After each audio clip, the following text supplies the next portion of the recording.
Hai guys, jumpa kembali dengan saya Nur Fitriadin di akun Noer Blessed.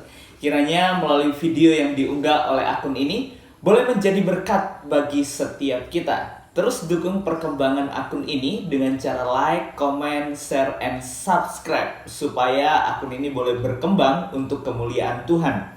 Dalam video kali ini kita akan membahas sesuatu yang sangat menarik ya di dalam iman kekristenan kita. Dan ini sebagai suatu pelajaran penting bagi setiap kita, orang-orang yang percaya kepada Yesus Kristus. Kita akan melihat pernyataan dari Ipung Atria di mana beliau menjadikan Alkitab sebagai sesuatu pertaruhan dalam iman Islam. Nah, ini nih menarik ya, sebenarnya ini sesuatu yang konyol juga, karena bagaimana mungkin orang yang tidak beriman kepada Alkitab itu sebagai pertaruhan dalam iman Islam.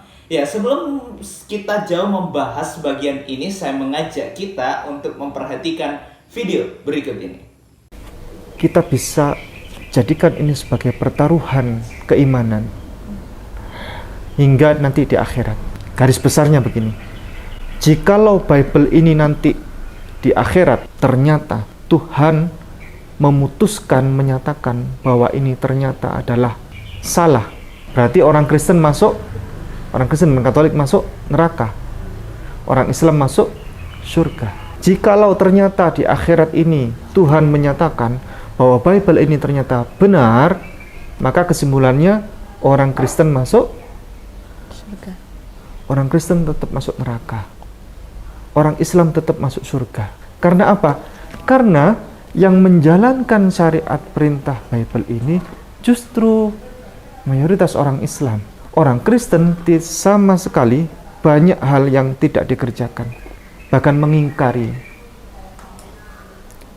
Ya, jadi jelas ya apa yang dikatakan oleh Ipung Atria. Beliau berkata bahwa Alkitab ini merupakan sesuatu yang dipertaruhkan di dunia dan akhirat ya katanya dalam iman Islam. Yang menjadi pertanyaan adalah bagaimana mungkin orang yang tidak percaya, orang yang tidak beriman kepada Alkitab itu sebagai sesuatu pertaruhan di dalam iman mereka. Nah, ini menarik ya, menjadi perhatian kita. Sesuatu yang konyol juga menurut saya kalau Alkitab yang tidak diimani sebagai suatu pertaruhan dalam iman Anda. Ya, seharusnya yang benar adalah Al-Quranlah yang seharusnya Anda pertaruhkan sebagai iman Anda masuk surga apa tidak. Begitu ya guys, seharusnya itu yang benar. Karena yang kita imani itulah sebagai suatu pertaruhan untuk kita masuk ke dalam surga atau ke dalam neraka. Seharusnya itu adalah sesuatu yang benar. Nah, ini menarik lagi ya pernyataan yang berikutnya dari Ipung Atria. Selain tadi mengatakan bahwa Alkitab atau Bible itu adalah sebagai pertaruhan imannya. Yang kedua, sesuatu yang menarik lagi, beliau mengatakan bahwa jika Alkitab ini benar di akhirat nanti katanya ya guys, Alkitab itu salah katanya, dari salah dulu. Alkitab itu salah atau Alkitab itu keliru, maka orang-orang Kristen atau Katolik itu akan masuk ke neraka. Nah, uniknya beliau juga mengatakan pernyataan sebaliknya, jika Alkitab ini benar, lalu bagaimana dengan kehidupan orang Kristen atau Katolik katanya. Dan si gadis itu menjawab katanya masuk surga, tapi Ipung bilang tetap masuk neraka. Ini sebenarnya yang cerdas ya. Yang cerdas itu sebenarnya yang si ceweknya itu ya, yang tadi mengatakan bahwa kalau Alkitab benar dan Alkitab benar, orang Kristen pasti masuk surga. Itu benar kata tadi. Tapi menurut Ipung tidak, keliru ya, tetap masuk neraka. Alasannya adalah karena Islamlah yang melakukan syariat katanya ya, bagi dia syariat dalam Bible. Ya, kita lihat dulu ya pernyataan dari Ipung Atria yang ini. Berikut videonya. Jikalau Bible ini nanti di akhirat ternyata Tuhan memutuskan menyatakan bahwa ini ternyata adalah salah, berarti orang Kristen dan Katolik masuk neraka. orang Islam masuk surga.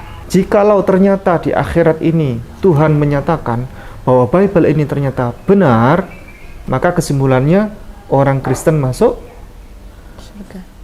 Orang Kristen tetap masuk neraka. Orang Islam tetap masuk surga. Karena apa? Karena yang menjalankan syariat perintah Bible ini justru mayoritas orang Islam. Orang Kristen sama sekali banyak hal yang tidak dikerjakan, bahkan mengingkari. Ya, jelas ya apa yang dikatakan oleh Ipung Atria dan jawaban dari si gadis tadi sebenarnya itu yang betul ya. Nah, karena kalau Alkitab ini keliru, orang Kristen masuk neraka. Tetapi kalau benar ya pasti masuk surga dong. Masa tetap masuk neraka? Aneh si Ipung nih. Oke, baik. Alasannya menarik ya. Katanya tidak karena Islamlah yang melakukan syariat di dalam Bible. Nah, sebenarnya ada begitu banyak ya perintah-perintah Yesus di dalam Alkitab. Apakah mereka atau agama yang dipercaya oleh Ipung Atria, yang diimani oleh Ipung Atria, melakukan seluruh yang diperintahkan oleh Tuhan Yesus yang tercatat di dalam Alkitab? Salah satu aja guys ya, ini ayat amanat agung yang diperintahkan oleh Tuhan Yesus sendiri kepada pengikutnya. Di dalam Matius pasal 28 ayat 19 sampai dengan ayat yang ke-20 ya. Di situ Alkitab mencatat, karena itu pergilah, jadikanlah semua bangsa muridku, dan baptislah mereka dalam nama Bapa dan Anak dan Roh Kudus.